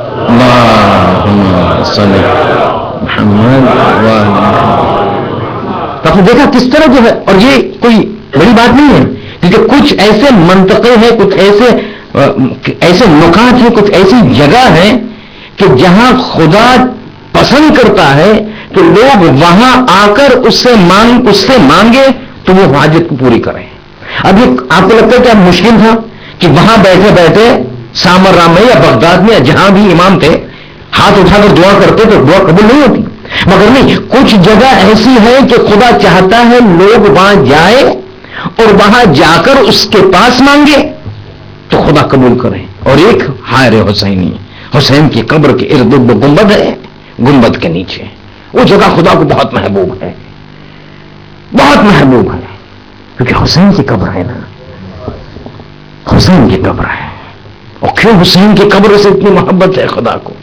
کیونکہ دین خدا کو بچایا ہے، دین خدا کو بچایا. آج 8ویں رات ہو گئی، چراغوں کو خاموش کر دیا جائے، آج 8ویں رات ہو گئی نا. ایک سوال میں آپ سے کرنا چاہوں گا. یہ محرم بس ایسا لگتا ہے کل ہی جو ہے چاند نمودہ، 8 دن نکل گئے، آج 8ویں مجلس. دل پہ ہاتھ رکھ کے میں آپ سے ایک جواب مانگنا چاہوں گا. جب محرم شروع ہوتا ہے، جب ماہ محرم کا آغاز ہوتا ہے، تو سب جو ہے وہ عاشورے کا انتظار کرتے ہیں. 10 دن کے بعد عاشورہ ہوگا، تمام پلانر اس طرح بنایا جاتا ہے کہ چھٹیاں جو ہے عاشور کے دن لیے جائیں. مگر عاشور آنے سے پہلے جو سب سے زیادہ جو دن کا انتظار ہوتا ہے وہ عباس کی شب کا. نہ جانے کیوں 8ویں شب عباس کی نسبت دی گئی، یعنی انتظار ہے عاشور کا. مگر عاشور سے پہلے اگر کوئی شب کا سب کو انتظار کرتا ہے تو عباس کی شب کا. نہ جانے یہ عباس میں کیا ہے، مگر ایک عجیب شخصیت ہے. تو جو دیکھو عباس کو چاہتا ہے، مسلمان تو چاہتے ہیں، غیر مسلمان بھی عباس کو چاہتے ہیں. یہ نام میں کچھ تاثیر ہے. اور کیوں نہ ہو، وفا کا جو پیکر ہو تو پھر لوگ محبت ہی کریں گے نا. ارے آج شب ہے باب المراد کی. ارے آپ سب جمع ہوئے ہیں مصائب باب الحوائج کے سننے. ارے مصائب ہے حسین کی ڈھارس کی، زینب کی طاقت کی، سکینہ کی رجا اور امید کی، اور زہرا کے بیٹے کی. یہ عباس عجیب جملہ لگا، زہرا کا بیٹا. سنیے یہ واقعہ. زہرا بہت چاہتی تھی عباس کو. عجیب لگتا ہے نا، کیونکہ عباس کے آنے سے پہلے زہرا کی شہادت واقع ہو گئی. علی مسجد میں ہے کہ خبر اطلاع ملی کہ بیٹے کی ولادت ہوئی. گھر پہنچتے ہیں، بیٹے کو لیتے ہیں. کچھ واقعات پیش آتے جس کو میں جو ہے مختصر میں نظر انداز کر کے جو ہے وہ اس مرحلے پہ آتا ہوں. عباس زہرا کا بیٹا ہے نا. سنیے، اب عباس کو علی ہاتھ میں لیتے ہیں، اور جیسے طب کا معمول عباس کا نام علی نے نہیں رکھا تھا. عباس کا نام تو بہت پہلے سے رسول زمانے سے اطلاع دی گئی تھی. ایک مرتبہ بچے کو اٹھایا، اب کمرے میں ام البنین ہے، حسن ہے، حسین ہے، زینب ہے. ایک مرتبہ علی نے ہاتھ میں بچے کو لیا اور کہا کہ یہ بیٹا جو ہے میرا، اس کا نام ہے عباس. یہ بیٹے کا نام میں عباس رکھتا ہوں. بس جیسے نام سننا تھا کہ ایک مرتبہ زینب جو کنارے کھڑی تھی چونک گئی، پوچھا بابا کیا یہ میرا بھائی عباس ہے؟ کہا ہاں بس یہ آپ کو تمہارا بھائی عباس ہے. کچھ لمحے کے لیے میرے ہاتھ میں دو گے؟ کچھ ہاں بیٹی لے لو. زینب آگے چلتی ہے، بچے کو ہاتھ میں لیتی ہے، ایک مرتبہ اپنی زبان اپنی دہان کو جو ہے اس کے کان کی طرف لے جا کر کچھ کہنا شروع کرتی ہے کہ علی کہتے بس ابھی چھوٹا بچہ اب سے کھیلنا شروع کر دیا. زینب بچے کے ساتھ اب سے کھیلنا شروع کر دیا. کچھ دیر رک جاؤ. کہ ایک مرتبہ زینب نے کہا نہیں بابا میں کھیل نہیں رہی، میں کچھ پیغام پہنچا رہی. بس وہ رات مجھے یاد آ رہی جب اماں فاطمہ دنیا سے جا رہی تھی کہ ایک مرتبہ جانے سے پہلے مجھے بلایا کہ زینب بیٹی ذرا میرے پاس آؤ. میں جیسا پہنچی تو میرے کان میں کہا کہ اے زینب تمہارا ایک بھائی آئے گا جس کا نام عباس ہوگا، مگر جب عباس آئے گا زہرا اس وقت نہ ہوگی. ایک وصیت کرتی ہوں جب عباس آئے اور میں نہ ہوں تو عباس کے کان میں کہنا زہرا نے سلام کہلایا ہے. ارے عباس کو زہرا سلام کہلواتی ہے. یہ عباس کی شان. ایک مرتبہ زہرا عباس کو طلب کیا گیا تھا حسین کے لیے. عباس کو طلب کیا گیا تھا حسین کے لیے. اب دن گزرتے گئے، شب عاشور کا وقت آ گیا. شب عاشور کا وقت آ گیا. ہر بار جو ہے وہ امید حسین کے عباس، امید حسین کے عباس کا. اب جیسے شب قریب بے فجر ہوتی گئی کہ ایک مرتبہ خیام کا عالم کچھ عجیب و غریب تھا. سویرے کا وقت ہوا اور جیسے جنگ کا آغاز ہونا شروع ہوا کہ ایک مرتبہ زہیر آ کے عباس سے کہتے کہ عباس تمہیں پتا ہے کہ تمہیں طلب کس لیے کیا گیا تھا؟ تمہیں مانگا کس لیے گیا تھا؟ تمہیں مانگا گیا تھا حسین کے لیے، آج کے دن کے لیے۔ ایک مرتبہ عباس نے انگڑائی دی، اے زہیر چچا کیا تم مجھے للکار رہے ہو؟ آج دیکھنا ایسی جنگ کروں گا کہ لوگ دیکھتے رہ جائیں۔ مگر یہ امید عباس کی دل میں گھٹ کے رہ گئی، کیونکہ جنگ کی اجازت نہ ملی۔ بار بار جیسے لاشیں آتے گئے، عباس بار بار حسین کے پاس جاتے اور کہتے آقا مجھے اجازت دیجیے جنگ کرنے کی، اور بار بار حسین کہتے نہیں عباس میں تمہیں نہیں بھیج سکتا، نہیں عباس میں تمہیں نہیں بھیج سکتا۔ عباس آتے اور کہتے آقا اب مجھ سے برداشت نہیں ہوتا، یہ لاشوں کو نہیں اٹھا سکتا، یہ میرے ہاتھ کے پروردے، یہ میرے ہاتھ پہ بڑے ہوئے، ان کے لاشوں کو اٹھاتے اٹھاتے زخم بھر گیا دل میں، مجھے مرنے کی اجازت دیجیے، جنگ کی اجازت دیجیے۔ اور بار بار جو ہے حسین کہتے عباس تمہیں اجازت نہیں، یہاں تک کہ جب ایک مرتبہ عباس آئے تو حسین نے کہا عباس کیسے جانے دوں، تم تو میرے لشکر کے علمدار۔ ایک مرتبہ دائیں دیکھا، ایک مرتبہ بائیں دیکھا، پھر عباس نے کہا آقا وہ لشکر کہاں جس کا میں علمدار، وہ لشکر کہاں؟ نہ محمد نظر آتے ہیں، نہ اکبر نظر آتا ہے، نہ قاسم نظر آتا ہے، نہ زہیر، نہ حبیب، نہ سعید، کوئی تو نظر نہیں آتا، یہ لشکر کہاں؟ مگر حسین کہتے عباس میں تمہیں مرنے کی اجازت نہیں دے سکتا۔ ایک مرتبہ سر کو جھکا کر باہر آتے ہیں کہ جیسے باہر آتے ہیں ایک 3-4 سالہ بچی دوڑتی ہوئی آتی ہے اور عباس سے لپٹ جاتی ہے پیروں سے، اے چچا کیا کہیں سے پانی نہیں مل سکتا؟ ارے میں بچے مجھ سے کہتے ہیں کہ جس کا چچا عباس جیسا ہو اس کے خیمے میں پانی نہ ہو، ارے چچا پانی لے آئیے۔ عباس کہتے سکینہ، ہاتھوں میں اٹھایا، کہتے سکینہ آقا اجازت نہیں دیتے، ایک مرتبہ اجازت لے لو پھر دیکھو تمہارا چچا کیسے پانی کا انتظام کرتا ہے۔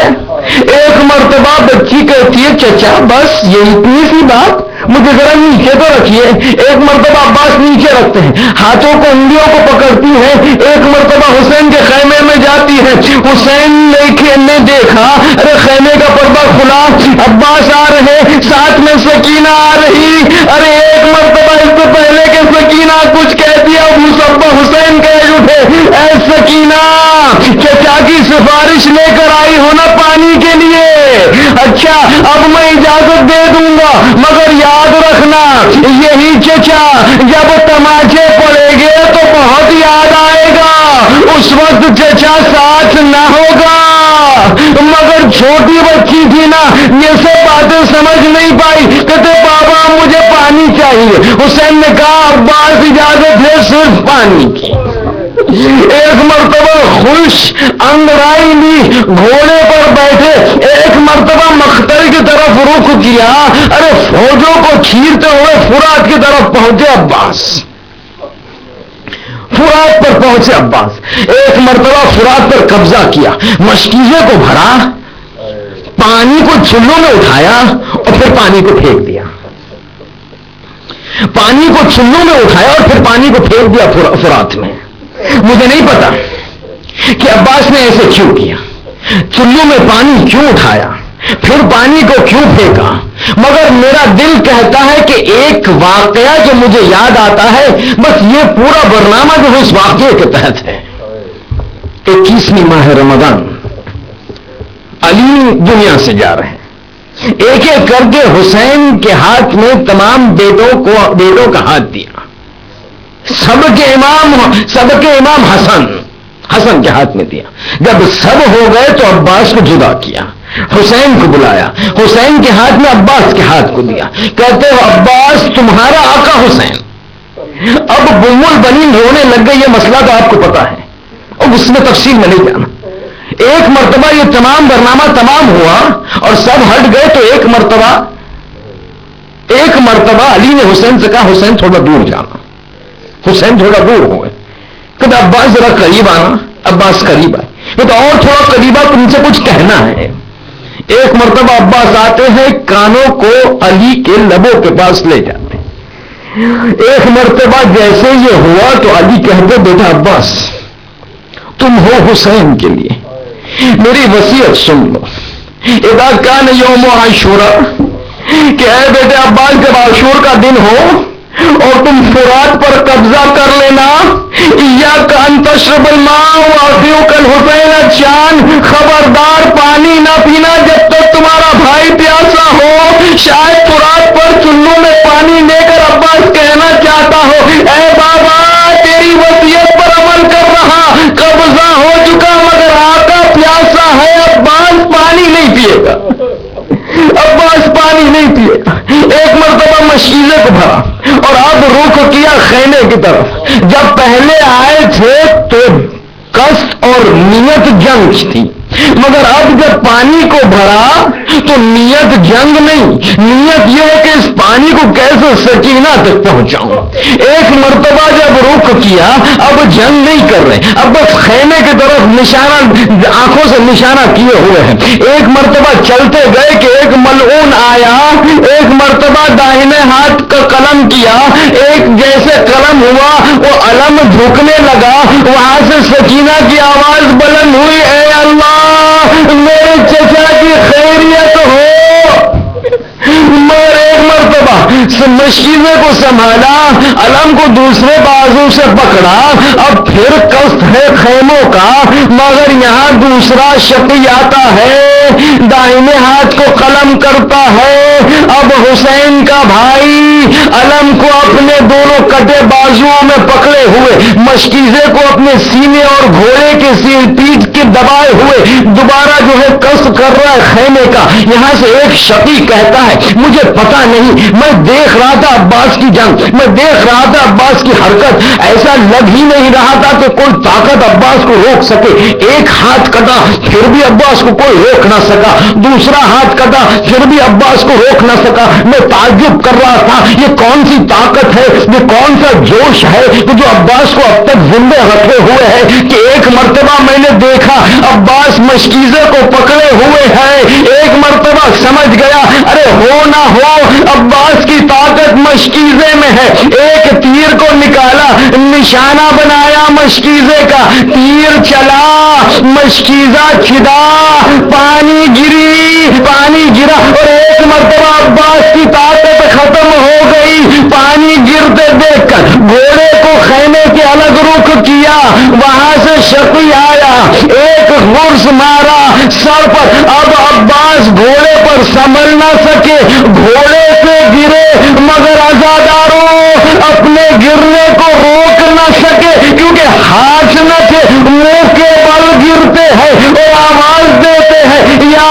سیدی علیکم انی السلام، اے آقا میرا سلام، نہیں کہا ادرکنی، نہیں کہا آقا مجھے مدد کرو، کیونکہ جانتے حسین تھکے ہیں، 3 دن کے بھوکے پیاسے، صرف کہا علیکم انی السلام۔ ایک مرتبہ حسین چلے مگر عجیب و غریب حالت میں چلے، دونوں ہاتھ سے کمر کو تھامے کہتے جا رہے ہیں الان انقطع الظہری، ارے میری امید ٹوٹ گئی، میری کمر ٹوٹ گئی، اے عباس اب میں تھک گیا۔ عباس کے پاس جاتے ہیں، کبھی کسی کو غربت میں ایسے بھائی کی حالت دوسرے بھائی کو خدا نہ دکھائے، کیا دیکھا، ایک مرتبہ دیکھا ایک آنکھ میں تیر دوسرے آنکھ میں خون، بیٹھتے ہیں آنکھوں سے آنسو جاری ہے۔ حسین نے عباس کے سر کو اپنے زانوں میں رکھا، ارے آپ جانتے ہیں نا جب بھی حسین ہوتے تھے یا عباس کے سامنے آتے تھے عباس کبھی بیٹھا نہ کرتے تھے، ہمیشہ تعظیم میں کھڑے ہو جاتے تھے۔ ارے دل کہتا عباس سے کہو اے عباس حسین آئے ہیں کھڑے ہو جاؤ، مگر عباس کا سر حسین کے زانوں پر ہے۔ ایک جملہ کہتے ہیں ایک جملہ عباس کہتے ہیں، آقا وہ وقت یاد ہے جب میری ولادت ہوئی تھی، میں آنکھ نہیں کھول رہا تھا جب تک آپ نے مجھے ہاتھوں میں نہیں لیا، جب میں نے آنکھ کھولی سب سے پہلی زیارت آپ کے چہرے کی آقا جاتے وقت بھی یہی کرنا چاہتا ہوں کہ آخری زیارت آپ کے چہرے کی ہو، مگر آقا معاف کریے گا نہیں دیکھ پا رہا، ایک آنکھ میں خون ہے ایک آنکھ میں تیر ہے، اگر زحمت نہ ہو تو ذرا خون کو صاف کر دیجئے۔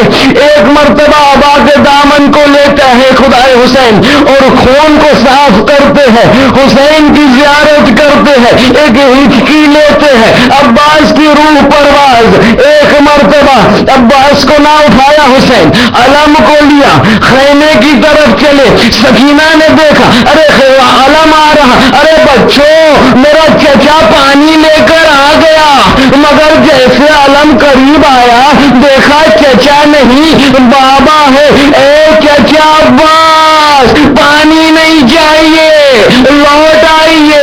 حسین نے کہا تمہارا چچا اب نہ آئے گا، ارے علم آ گیا، علمدار نہ آیا، علم کو لے جایا گیا، خیمے میں لے گئے، ارے یہاں سے بیویاں وہاں سے بیویاں، ایک غوغا ایک ماتم، واہ عباسا واہ عباسا واہ عباسا ماتم حسین۔